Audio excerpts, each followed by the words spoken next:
All right, my guy. Welcome back, man. It's been a long time. How you doing, Samco? What up, champ? I'm good, man. How you doing? This champ thing What isn't up, going any. In champ? fact, it's about to get worse. Well, yeah, most Yeah. definitely, bro. Man, I'm Nah, I'm all right, man. having a bit of a rough one today, but we gotta keep the show going. Down with a bit of a cold, but it is what it is. It is what it is. We gotta keep the show going. Yeah. But yeah, where do we start? Let's start with the World Cup, man. The World Cup is over now. Um, I was actually really impressed with how good it was. Normally, as you know, I take a break from hmm international competition, but this one was good. It's kind of hard to stay away. All the discussions, all the topics, and the US here too in our neighborhood or in our backyard. It was really good. Where do we begin? I know that when we did some of the watch parties, you had Spain, winning, and they ended up winning. So you know, no surprises there. But what are your what's the main thing you took away from this tournament? Um, to be honest, I had low expectations for this World Cup. I mean, I was in all of our group chats, and when we spoke in person, I always said I felt this World Cup was not gonna be as good as we expected it to be because I felt a lot of the political issues and it being hosted on this part of the world is going to have some crazy impact on it. But surprisingly to me, in a very, very good manner, I think it's one of the best World Cups I've actually ever watched, if I'm actually being honest. It was literally very entertaining. And I think, um, the expansion of the World Cup added to that feeling as well because there were a little bit more games and more teams. But you have to give shout out to a lot of I don't want to call them smaller countries, but I guess everybody knows what I mean when I say like the smaller countries in terms of performing on the world stage. And I think they all gave good account of themselves and they should be proud about that. So I think it was a very good World Cup. The one thing I would say I took away from it and I was very glad that that happened was majority of the stars, like the world class players that we know or we have around the game right now, I think all of them did show up. Like literally all of them did show up. And I think they were a big or massive part of the World Cup being what it is. So I have to give the credits to the countries.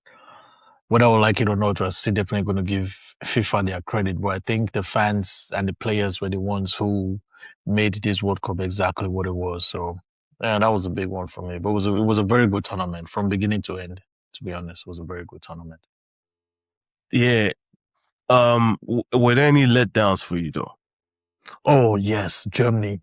I think Germany. Germany was the biggest letdown for me for sure. Who knocked them out again? Paraguay. Paraguay, yeah. Germany Paraguay. was Yeah. the biggest. Penalties. Yeah, Yeah. they were the biggest letdown for me. Definitely Germany. Yeah, Germany and I'll say Senegal. Germany and Senegal. Yeah, I really had big hopes for Senegal, and they seem to not really, or they seem to meet the expectations that I had for them. But I think the way they got out of the competition was extremely was a letdown. Oh, that's the one that Belgium Yeah, took them against out, right? Belgium. Yeah, Mm. that was yeah. So those would be my two biggest letdowns: Senegal and Germany for sure. Mm. Interesting. Yeah, Senegal. They were up. Was it 2-0 with 10 games to go? 2-0. Actually, the African teams generally, they did well to get past the group Mm-hmm. stage, and then when you get into the knockout games, it just seemed like almost to a T, everybody went out the Mm-hmm. same way, right? Yeah. Hanging in there with a chance to win, and then just before the game was done, I know Congo went out in similar fashion against England. Mm-hmm. Egypt Egypt went against out. Argentina was also Yeah. really interesting, Yeah. you know. But yeah, I think if I think of letdown, yeah, maybe Germany. Germany, but I also Germany. didn't have a lot of expectations for them going into the They tournament. didn't So I make it into definitely, the round of 16, what do you if I'm mean? correct. They I think they didn't? dropped out to round of 32. Oh, oh, I see what you're Yeah. saying. The first, yeah, Yeah. yeah, yeah, yeah, yeah, Yeah, I think yeah. round of 32 was where they dropped out, and that Yeah. was, yeah, Yeah, that's disappointing. yeah, That's that was disappointing. disappointing. Yeah. In terms of players, man, which player stood out to you the most? Whew, stood out to me the most. I mean, I don't want to say he stood out to me, but I guess everybody understands what I mean. Messi, for sure, was number one for me, but I won't say he stood out. But you also have to consider his age. At 39, biggest stage. Again, like I kept telling everybody, I said, when you look around the world class players that we had today, we're talking about the Bellinghams, the Hurricanes, the Ronaldos, the Mbappes, and the Dembélés and whatnot. And this man literally stood out and stood tall with a lot of these guys, if not, actually, not with a lot of them, with all of them, he stood out. So that was the main one for me. But I think it was the obvious guys. Jude had a very great tournament. I think he was England's best player for sure in this tournament. Um, who else? Mbappe for sure. So I think those would be my three standout players for me. Yeah. How about you? Standout players for me. I think for me, the one name that jumps out right away is Haaland. Haaland was, I forgot you about know, Haaland. he Yeah. played like he had been here before, and that was his Mm-hmm. first one. I think it was his first tournament, first World Mm-hmm. Cup tournament, and it basically dragged his team to what is it? They ended up getting knocked Quarters? out at the end. Yeah, by Quarters? Yeah. England. By England, yeah. And even that, they could have won if, Solo had kind of just done what he had to do or needed to do. To do. We're Yeah. probably having a totally different story.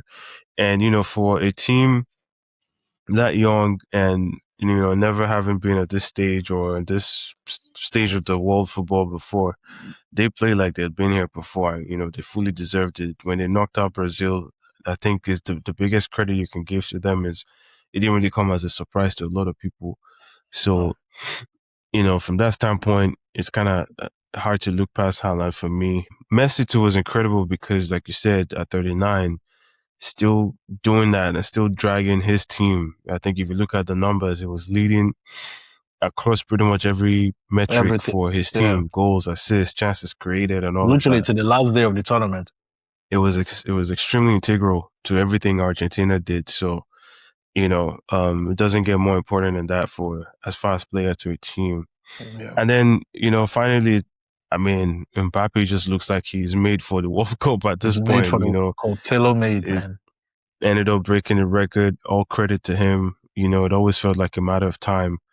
If not this edition, it would most likely have been the next, but credit to him for getting it out of the way this one. So I think I can't really look past three of those guys. Jude as well, did his thing for the English national team. So Yeah. yeah. But in Big shout terms of out to letdown, Norway. yeah, Norway, Yeah, I I think they were think, the team of the tournament to me. oh, Yeah. that's Yeah, I God, give no, them no, no. no, I give them team of the tournament. I mean, we obviously know who won the tournament, but I think the reason I gave them team of the tournament was because I think they went above expectations. And like you said, this was their first time being here. Not only that, their celebration was everywhere. Oh, yeah, the Like rowing thing, literally, yeah, the rowing thing, right? it was everywhere. Like It was I fun to watch. enjoyed each and every game that It they was played. fun. I happened to watch everyone. So that's the hmm reason why I give them team of the tournament for me. The team that was the biggest disappointment for me. I know you had Germany, Mm, Portugal. Portugal was disappointing for me. true. They're up there Um, for sure. because when you look at the team across the team, it's a bunch of winners, man. They had like Yeah. a bunch of guys who had just won with the Champions League back to back. Yeah.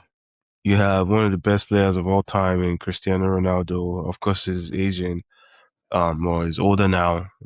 I don't think anybody's expecting Ronaldo of his 20s or anything like that. And then you have, Bruno Fernandes, who just had the hell of a season as far as like assists and stuff in the Premier League. To go out in the manner that they did, they just never looked convincing, right? And Hmm. Bruno himself never looked convincing at any point in the tournament. So for me, it was very disappointing. We talk about Belgium and a wasted generation. This one looks like, you know, another country that will put up there as a wasted generation in terms of Portugal. Yeah. Yeah, definitely.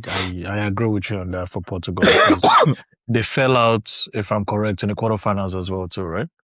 I think so. That was what they did. So Yeah, to yeah, Spain, I'll right? have them. Yeah. Yeah, to Spain. Yeah, so they were definitely a big disappointment as well. Yeah, Yeah. What else from the World Cup was interesting?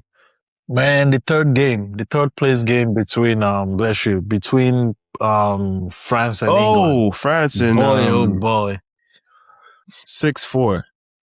Where have we seen that one before? boy, that was a crazy game, man. Yeah. That was a crazy game. Actually, what was your take on the whole um Tuchel outcry after England missed out to Argentina in the semifinals? I don't remember what he said, but that guy says a bunch of crazy stuff, No, he doesn't said he? a lot of things, but that's what if you know Tuchel, like he Yeah, that's normally what does it's that. like. Yeah, he I'm normally trying to does that. Yeah, remember which of the crazy ones because actually a stood lot out to of the me. English fans were talking about, oh, sack him now, get him out, and stuff like that. I even heard people talking about getting the likes of Eddie Howe in just because of the fact that no foreign manager has ever won the World Cup with a different country than where they're from and stuff. I was like, are you guys being serious? This guy literally got this team. Was it late last year? I think it was Yeah. last year. Well, so here's my thoughts, right? And they're very consistent, whether it's Arteta, whether it's Tuchel, whether it's anybody else. As a manager, and I always say this every single time, it doesn't have to be your fault. It would always be your responsibility, It will always be. Yeah. right? And so I'm remembering now, I think his comments were that, he didn't ask the team to go into a defensive block or whatever. But I'm Block, like, yeah. dude, you're the guy on the sidelines who can make the changes. You Make the can changes. bring in subs. Like, a lot of people in our group chats, as you know, were the moment they started making those defensive changes against Argentina, um, you know, few people called it, and quite rightfully so, that, man, this is a little bit too early, to go into this defensive low block. And they got punished. They got punished there at the end, as they likely deserved, right? So, yeah, I think it just says a bunch of stuff. I don't think he should be fired, but at the same time, I think he should look at this as a period of like, dude, you have this track record now of blaming everything else, but looking in the mirror. And I think he needs to, really address that. But I think they have a good chance with him. He's a good coach. It's their highest finish in since the 66 or whatever. Say six So or six or something like that, yeah. So it's not too bad, I guess, if you think about it that way. But they can also consider themselves a big letdown, right? Like, I think when you're England and you have all the players that you have at your disposal, anything short of making the semifinals or final, you know, at this point, they want it to come home, and if it's not coming home, it feels like a disappointment. Yeah. So, do you not find it crazy that England isn't that their only major trophy? The World I think Cup in so. The World 66. Cup, I think so, yeah. Yeah, I find that ridiculous, man. Not even Euros, nothing.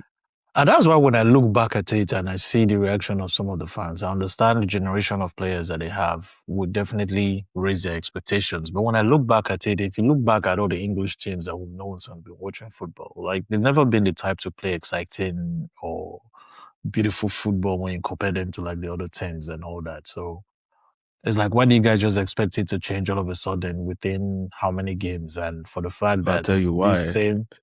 this same manager hasn't had the amount of time that the likes of Southgate had with the other guys. Yes, I understand the expectations are high, but I think there's something to build off from what he has done off this World Cup and all that. Is he going to be at the next World Cup? Nobody knows, but I'm sure that's what most people would like. So, No, I mean, it's pretty easy to see why, if you want to be fair, because now you have their players playing at the highest level everywhere, right? You have Jude Bellingham. but they It's had the not same with the just likes of them Beckhams.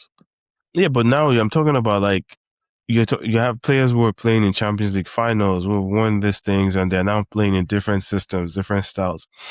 It's funny because in the Beckham era, you couldn't have imagined an English national team that did not have a Manchester United player. I don't think we had this one, and that's not even a knock on Manchester United. It just kind of shows how much the game has grown. Like Rashford was playing in Barcelona last season, right? That's a team that very technical, keep the ball forever, right?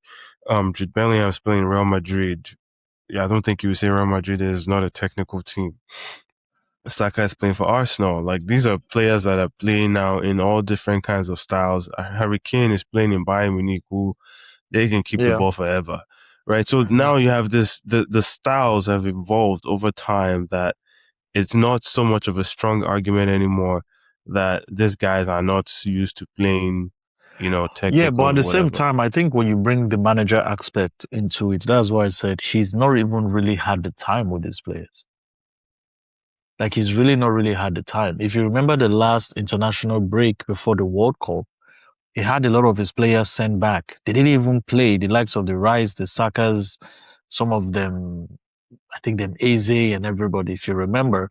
And Yeah, but those things can be the true at the same yeah, time. Like it's, I didn't have the highest expectations for England, right? So those can be the reasons why they didn't succeed or yeah. whatever. But Because if you then compare them to when, the four teams, sorry to cut you short, but if you compare them to the four teams that made it all the way to the semifinals, look how the managers in those other countries and look at the teams they've had. These guys have all been together for at least 4 years. All of them. Spanish team, they've all been together for at least what now? 3, 4 years.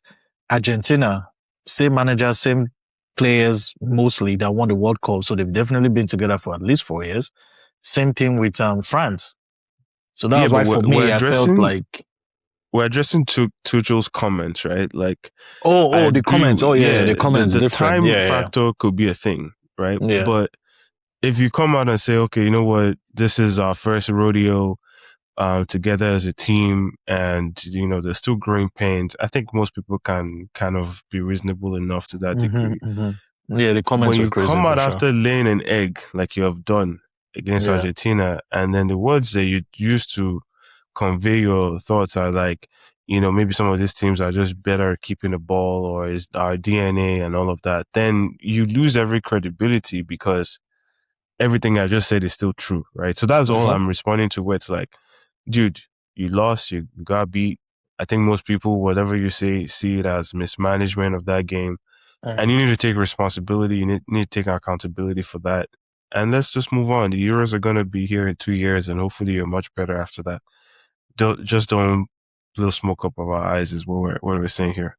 Yeah. All right. But yeah, some other interesting topics that I found was, I didn't know that football fans, I mean, I know we're tribal, but I haven't seen this before. This degree of like division, like the About what? Messi, Ronaldo, Oh. GOAT debate. Like it almost seems like we're picking sides, and and then you get judged if you pick one side and you look the other way. Like, what did you make of all Mm-hmm. of that? Um, I mean, at the end of the day, I just always look at it like one thing I've noticed, especially with football fans, we all come from a place of bias, whether we like it or not. Some people will try to make it seem like there's no bias in their opinion or their thoughts. There's definitely a massive bias.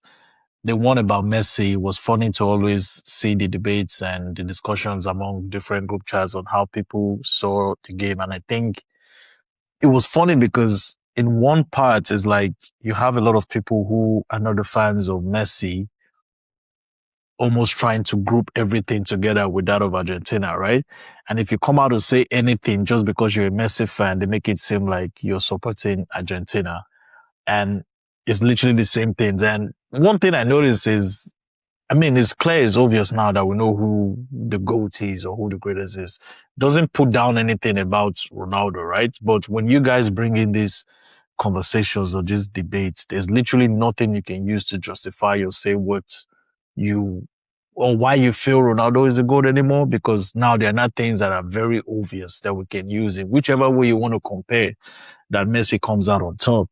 But like I said, the part that I just found very strange was because you're a fan of Messi or you're saying things the way you see it or how you feel, again, they just make it seem like, oh, you're support. I don't care about Argentina.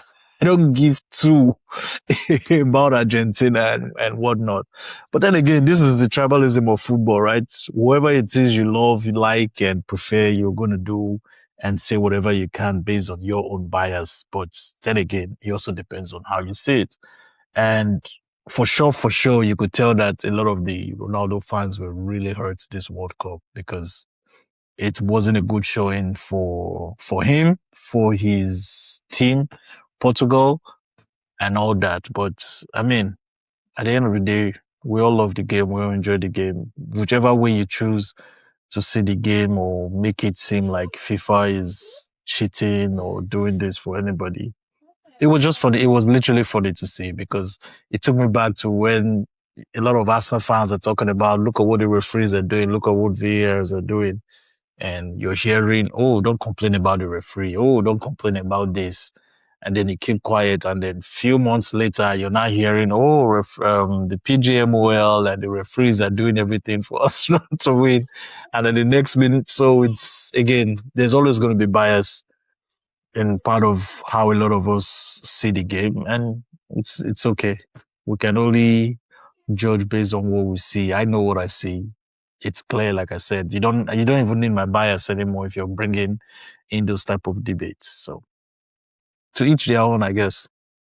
Yeah, I find it very hard to get involved in those discussions because what you can't like, I can't really prove it. It doesn't actually seem to make too much sense to me, you know. So, and even if you believe that there's a conspiracy to make things easier for some guy, and as crazy as that might sound, you still have to watch what you're seeing on the pitch, right? You still have to see a guy ask for the ball like he did against England or whatever.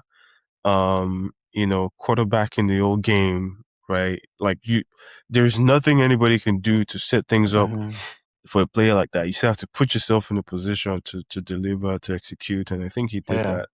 You know, and I think one of the things I'm learning to call out more is, look, I think Messi is a GOAT. Like, I think Messi is the best I ever played. But in the same breath, I can appreciate what Cristiano Ronaldo has done to the game, 1000%. who he is. You know, I think his career is goated, right? In its own right.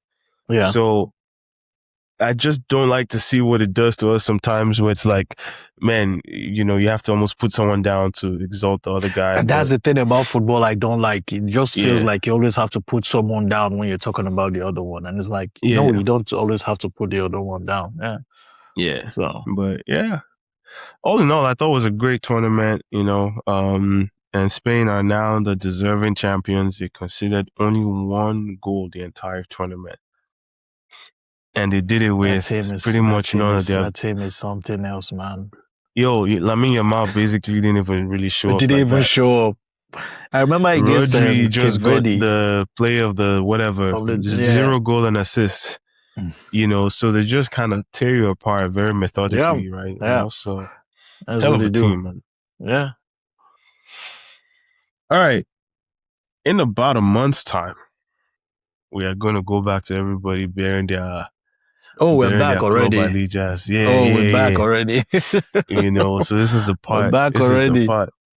Because, you know, the World Cup caused a lot of cross-pollination, you know. There are some Arsenal fans on the other side, and, you know, some Chelsea, you know, all that kind of stuff. We're putting it to the side right now, you know, so now everybody, you're back on your ones and twos. And so the big talk is the one I personally hate, as you know, the transfer window. Everybody's talking about transfer windows. Fans are getting really carried away, really excited. They want to consume every little thing. I don't really know what's going on like that anymore. So maybe you give us some updates on what you're seeing. I mean, it's been a quiet window so far. The only reason people won't call it quiet is just because of the money that has been spent in terms of some individual transfers. It's crazy that the World Cup just finished, a few days ago, Sunday. And as of today, we literally have 3 clubs that have spent almost 100 million on one player, or already over 100 million, like individual players. Yeah. We've had if you do the whole add-ons and everything, you're literally looking at 3 players who have gone for 100 million pounds already. So I guess that's why a lot of the noise has been going around. But in my opinion, I think the window has been, It's been underwhelming so far, but it's expected because this is a summer with a World Cup. Most times when you have a summer with major tournaments, a lot of things don't really happen till after the tournament is over, right? So I think between now and end of August, we'll literally see more movements and stuff like that. I mean, the talking points have been um Spurs for sure. They've definitely made huge splash in the market, which a lot of people are not used to. Manchester City signed Anderson. Chelsea recently just signed Rodgers. So those are the major deals if you look across the entirety of Europe in terms of transfers. I think those are the main things that have literally really happened. Nothing else comes to mind if I'm just thinking broadly, basically. So yeah, not a lot has happened. Yeah. In terms of, I know you had said that you don't see Spurs spending the amount of money that they spent, and they went ahead and did it what almost twice, Mm-hmm. basically, right? If you're counting the Fernandez deal, which I mean that was under Yeah, 100, yeah, but it yeah. was still a lot of money. Um, Mm-hmm. they've gone and bought Fernandez, they bought Tonali. Where do Mm. you think that's coming from? Like, where I do you mean, think Spurs, they? Spurs, I don't even want to say Spurs have money. Like, Premier League clubs have money. When a lot of people ask that question, I really don't understand it. Again, the first thing I say is let's think about last season. Sunderland came from the championship and spent what, 50, £170 million in the transfer window. So Spurs spending 100 million more than that, or a little bit more than that at this time of the window is not surprising. They're a team in London. They have the revenue. So, and if you look at the new financial rules now, I can't remember what it's called. It's not PSR or whatever it's called right now. You literally can spend up to what, 85% of your revenue that are coming into the club. So there's definitely no surprises there in terms of the money that has been spent. I think the money that has been spent by Spurs is more of how much has been spent on individual players. But when you look at it again, for a team that finished 17 twice, and the players they went in for, they had no choice. They definitely had to spend those money to get those players because if they had delayed those deals any further into the window, I don't think they will be where they are today. So that's literally my take in terms of where's that money coming from. All English clubs have money, man. I think the more important question for me would be: do you think they've addressed what they needed to address? Part of it, not all of it. Okay. Yeah, part of it. I think the midfield is very good now with the players they brought in. I think their defensive unit as well is much better than it was as well. So I think the attack is the next place they need to focus on. Because I think the attack is, even when those players are fit, I don't think they are good enough. So they're definitely going to have to strengthen up top for sure. And that is all across striker, right wing, left wing. Yeah. The other big transfer news, obviously, is Rodgers. Rodgers just signed for Mm-hmm. Chelsea, and by all Yeah. indications, it was going to sign for Arsenal. And Chelsea fans are already doing what they do every summer, and they're basically winning the transfer window right now. What do Mm-hmm. you think changed there? Because we heard that Rodgers had pretty much agreed personal terms with Mm-hmm. Arsenal, at least from what I was seeing online. You know, Yeah. I mean, based on what I've read, Arsenal had a certain valuation for the guy. I think they were initially told they could get a deal somewhere around 80 something million. And apparently Arsenal were not willing to go more than 90, 95.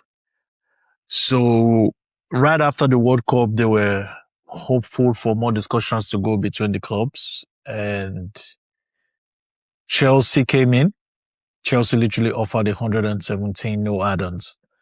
And Arsenal were reached out to tell them, we have a deal on the table. Are you willing to match it? And Arsenal definitely said no and walked away from the deal. So based on what I've read, that's the story, or that's the best way I can summarize it. Yeah.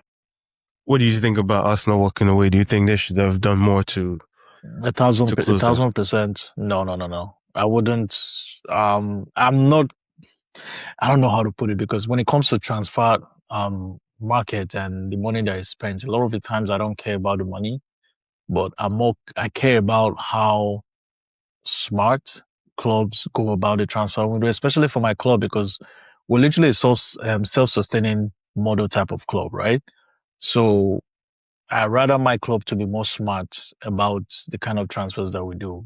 I think few episodes or one of our watch-alongs that we did, we discussed the whole Rodgers deal, and I said he's a player I like, but he's not a player I love. Like there is nothing about Rodgers that screams £100 million to me. And even if I know the window has gone crazy now, I would still not put that money for him. I think he's an 85 million. If you push it up to 100, even if I'm not fine with it, I can see why, again, because of the window and whatever is happening.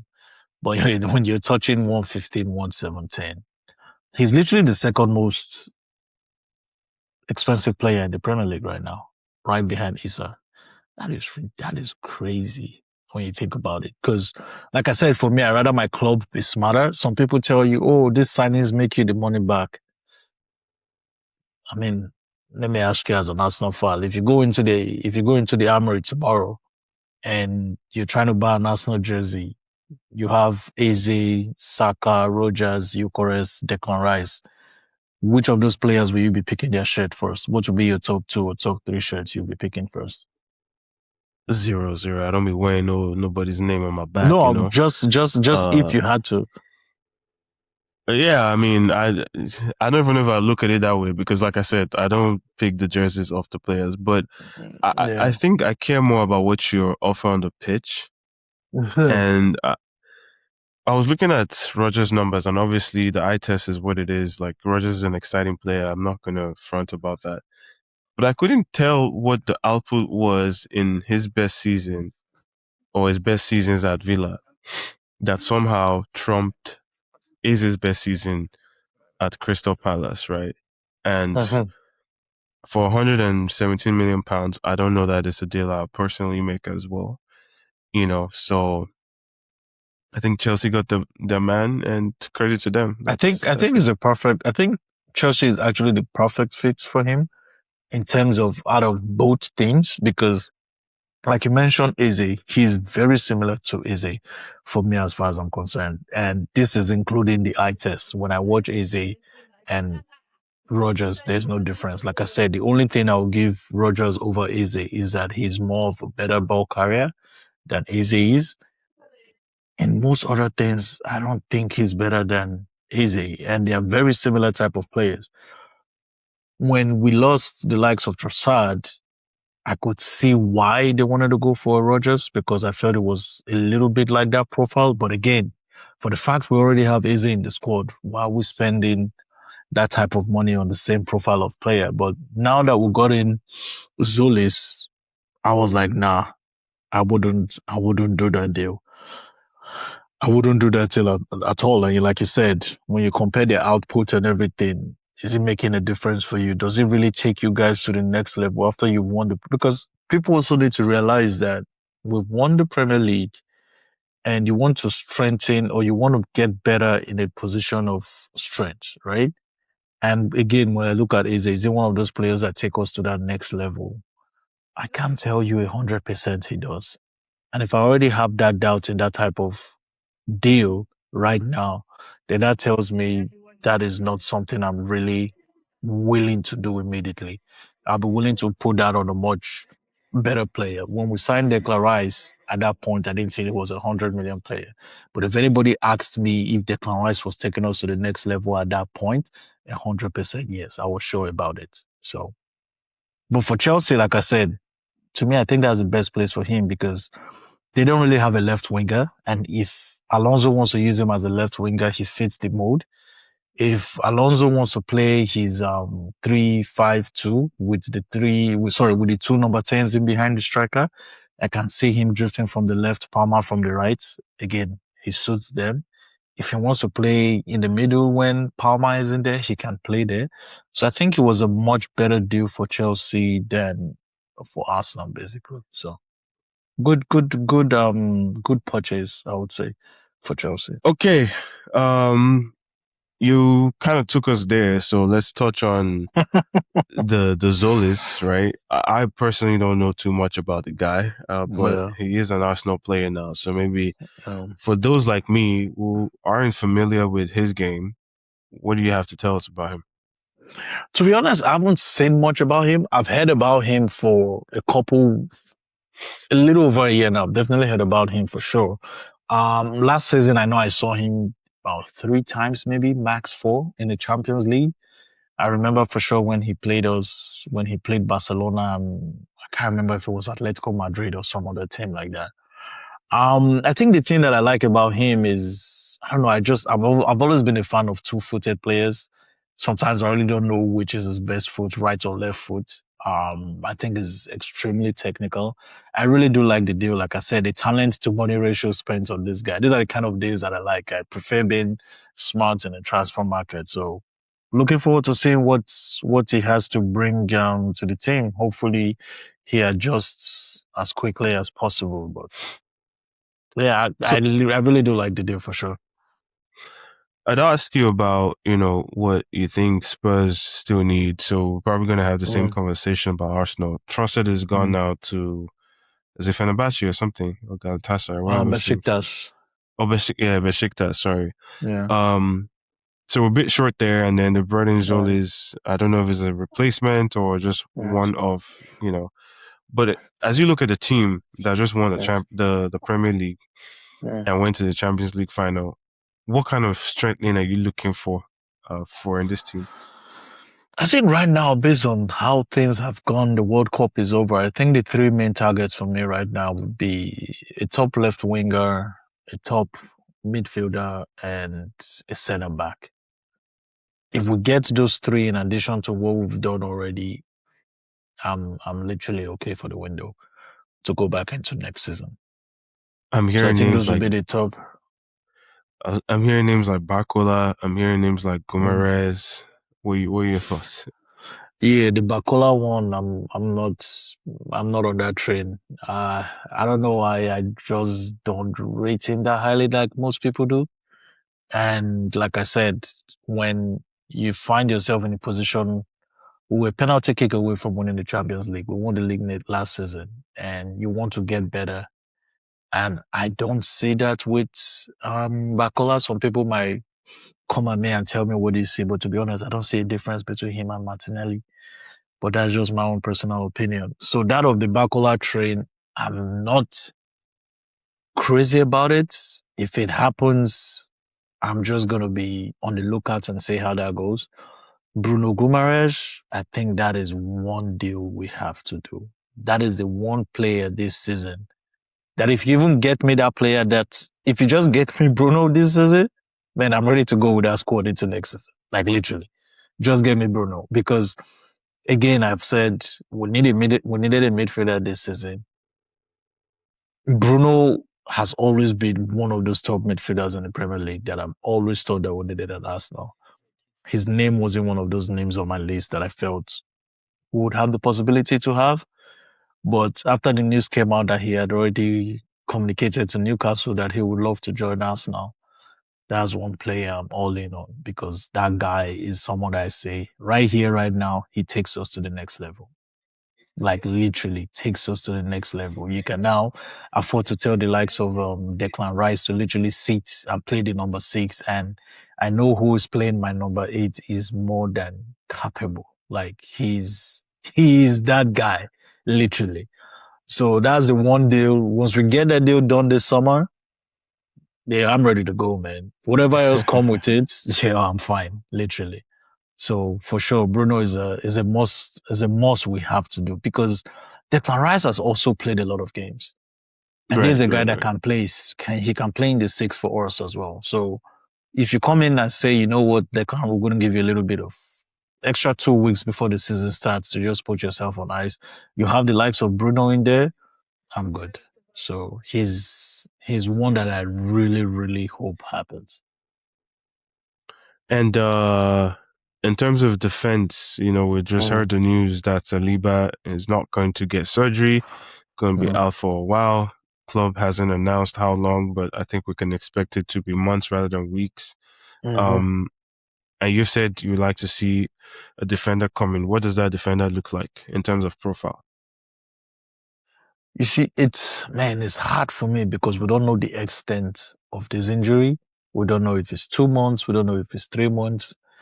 I'm happy we brought the likes of Mosquera in last year because he's been with us now for a year. He knows how we play. He knows what is expected, the level that is needed to play. But with that news, we definitely do need to bring in another player. Names that we've been hearing, or the top 2 names we've been hearing, are John Stones and Konsa. I'm a big fan of John Stones because I've always just liked the player. But at 32, with his injury record and with the injury we have to Saliba, I don't know how that fits. If we were getting John Stones in just because, but Saliba was fit, I really don't care. I'm okay with it, right? But just for the fact that we don't know how long Saliba might be out for, 2-3 months, and you expect the likes of John Stones to come in and have some minutes with Mosquera, I don't know. I don't know how that goes. Konsa, I'm not crazy about Konsa. Again, he's another player. If we signed him with Saliba fit, I'm all for it. But to be a competent partner with Gabriel, I don't know. I really don't know. So to be honest, I'm still struggling between those two to know who would be a better fit. If I should have to choose one, Konza seems to be the better fit because I know he hardly gets injured. He's been playing in the Premier League for a while. He's 28 maybe. So the injury record for John Stones is the only thing that puts me off with John Stones right now.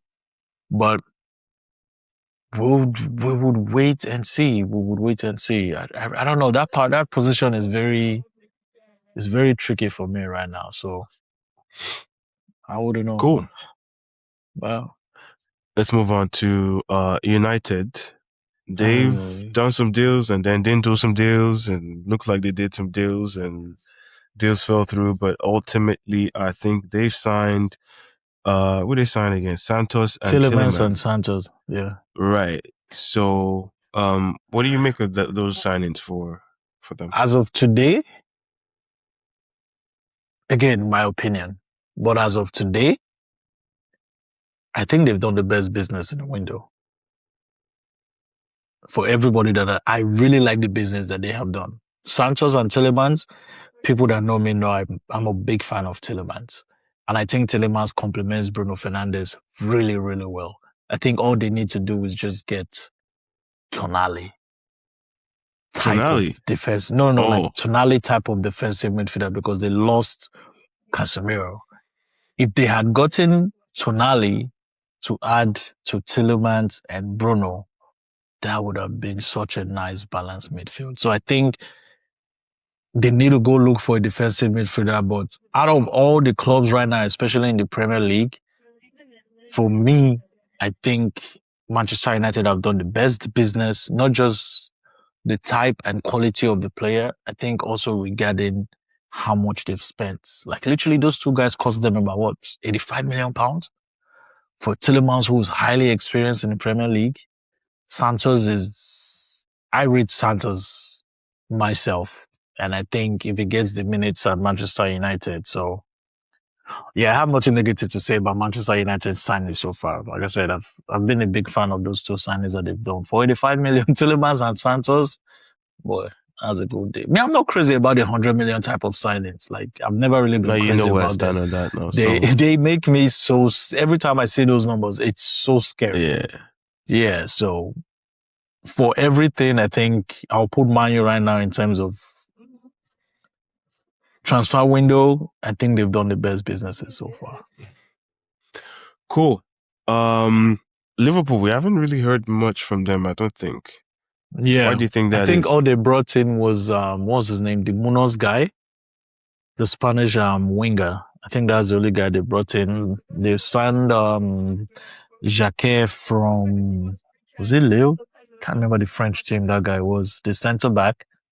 They brought him in. So Liverpool definitely still have a lot of things to do because they have Ekitike injured, so they're going to need a secondary striker.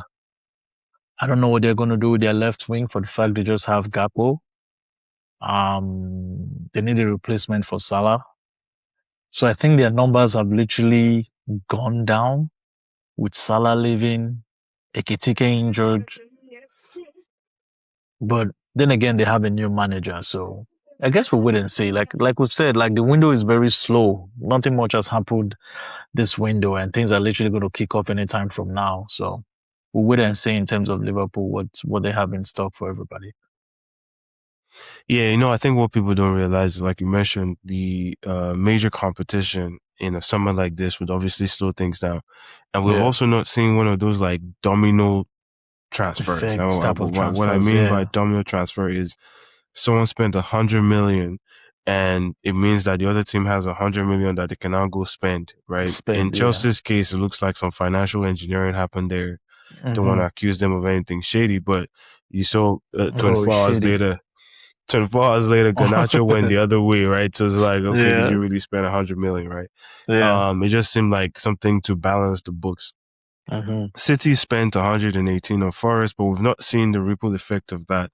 And I think a lot of that is tied to the World Cup. And now the players are back, I think business will start to move a little faster. So I'm actually calm. I'm actually really, really calm. Oh, yeah. I generally hate the transfer window anyway, because it's too much speculation. Half of it is never really true in the first place. So I just want to wake up on match day 1 and see who's putting on that shirt for Arsenal. Yeah.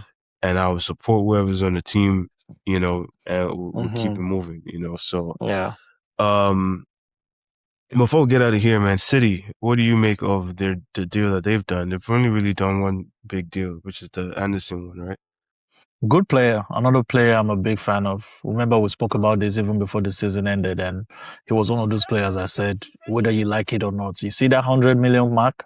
They are definitely hitting that number in terms of that guy. Like, there were 2 transfers I was sure whatever was requested, they were going to make it. It was Matheus Fernandes from West Ham and Anderson for Forest. I knew for 1,000%, Anderson, you are going to hit that 100 million mark. The only crazy thing about it now is Pep is not there. So it's going to be interesting to see how Maresca uses him. If Pep was still there, bro, only God knows what that guy would have done with Anderson. But again, like I said, the player I'm a very big fan of. And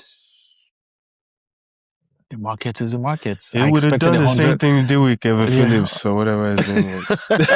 Not for 100 million, man. But then again, people also need to realize too that one of the things that I read was the reason City really did push for that deal was because of the troubles that Rodri had and the potential surgery he was going to do after the World Cup.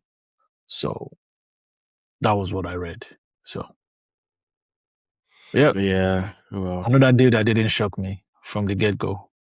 Man, fighting for this one, man, Sorry. Yeah, I think we covered most of it. Is there anything else that we missed? We looked at the World Cup. We looked at the transfer signings. I think as we get closer to the start of the season, we're probably going to have to do like our predictions and our weird takes, because I have some ready to go. Like I have a lot of the chamber ready. New and improved. It's funny. Today, Seed sent me, I don't know if he has sent it, I'm sure he has sent it to you by now, the FPL link. Literally, I saw that link today. I was just like, brother, like, I'm not ready to get there. I didn't even open it. I literally have not opened it. I'm like, we think about this closer to on this later, man. I'm like, Preseason has not even started. Like everything starts, I think, this weekend.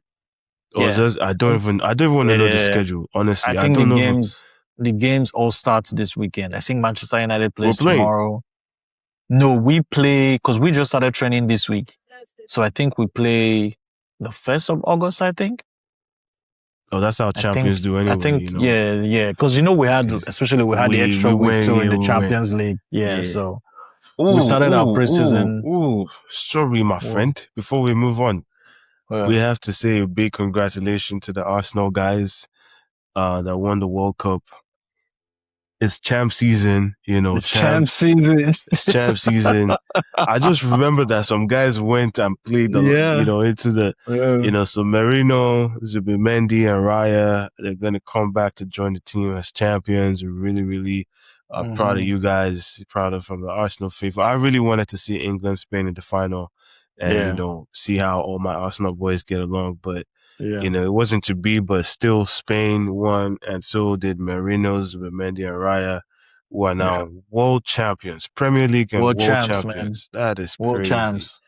Yeah. So when they come back, we can get into the preseason guys, stuff. Yeah. So happy for those, especially Merino.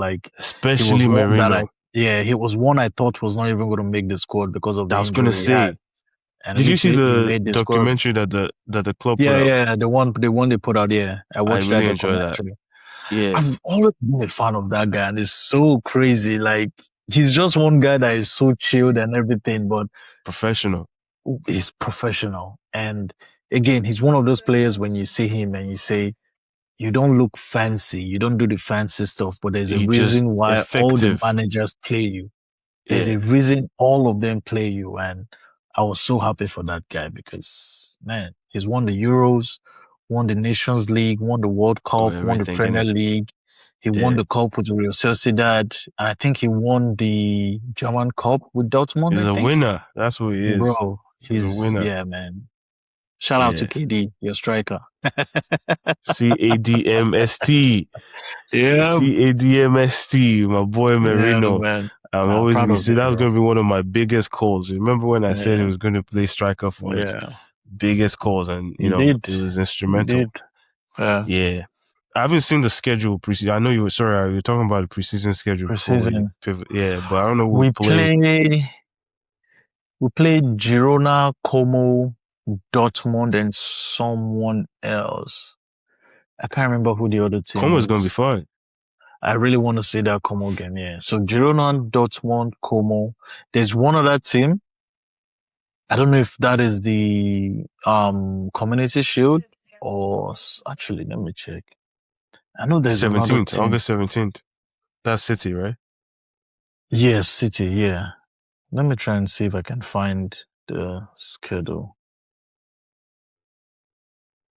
But I know Como, Dortmund,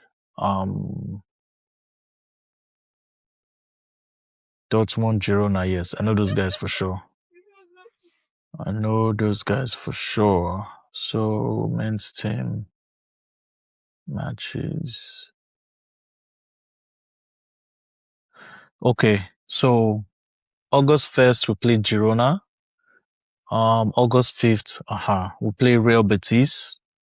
August 9th, Borussia Dortmund. August 12th, Como. And then 16th, the Community Shield. That's a lot of games, man. Bro, that's between August 1st and August 16th, 5 games. That's a lot of games, bro. That's a game almost every 3 days. Gonna play, but no. They'll probably be rotating, but I'm not going to be watching all of that. Sign me up when we play first. Oh, I'm watching every single one. Yeah. Good luck, man. I want to see the Como game for sure. If there's anyone I have less interest in, is actually the Community Shield. I want to see the Community Shield for sure because I want to see, because one, you're lining up against Man City, but it's a different flavor of Man City this time. So it'll be the earliest indication of what does Maresca's City look like, right? No, you can't draw any conclusions from that, but you can start to see, it's playing a different kind of style, or how is it going to use Haaland moving forward? Man, I'm going to miss Pep, bro. What? We're running out of here, so. Jeez, I'm going to miss Pep, man. So, Pep, everybody knows. One day we're watching us, say, get you someone that loves Pep, like Femi loves Pep. I'm going to miss Pep, man. But yeah, I'm going to miss Pep too. Pep is my GOAT, but I'm glad we got him out of here. That's my story, and I'm sticking to it. Pep, shout out to you, Pep. We got you out of here, you know what I'm saying? We ran you out of the streets. But yeah, man, it was good catching up, my guy. I gave it all I got today, as you can see. Man, go get some rest. Yeah, it was nice catching up. Anytime, we'll talk soon. Talk soon. Peace out, people. All right, man. All right, bro.